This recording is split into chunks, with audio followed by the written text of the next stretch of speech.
पण आज आवश्यकता ही आहे की पुन्हा एकदा आमच्या शेतीमध्ये आमचं जे पशुधन आहे या पशुधनाचं संवर्धन झालं पाहिजे।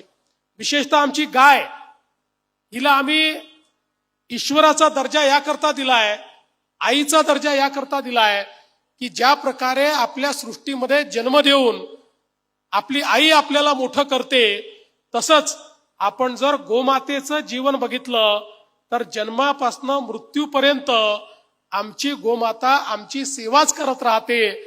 आणि आज आपल्याला कल्पना आहे की या गोमातेला आपण राज्यमातेचा दर्जा दिला आणि आपण गोविकास आयोग या ठिकाणी तयार केला।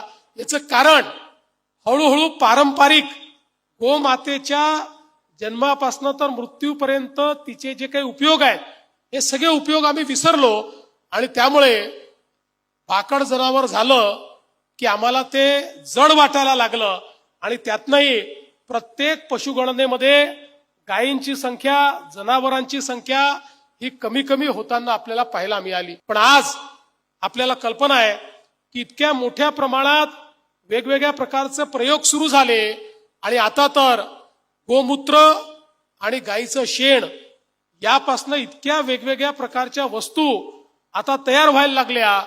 अलीकडच्या काळामध्ये तर मोठी मोठी लोक आपल्या घरामध्ये शेणापासून तयार केलेला पेंट लावतात, कारण त्याचे वेगवेगळे फायदे हे देखील लोकांना लक्षात आले। आज वेगवेगळे अनुसंधान करून ज्या प्रकारे वेगवेगळ्या प्रकारच्या औषधी या सगळ्या गोष्टींपासून तयार होत आहेत, त्या देखील मला असं वाटतं की एक नवीन अशा प्रकारची व्हॅल्यू चेन या माध्यमातून तयार होते। पण त्यासोबत सगळ्यात महत्वाचं जर काही असेल तर आपले महाराष्ट्राचे राज्यपाल महोदय ज्या नैसर्गिक शेतीचा उल्लेख करतात, त्या नैसर्गिक शेतीमध्ये आमच्या गोमातेचं या ठिकाणी अत्यंत मोठं महत्व आहे।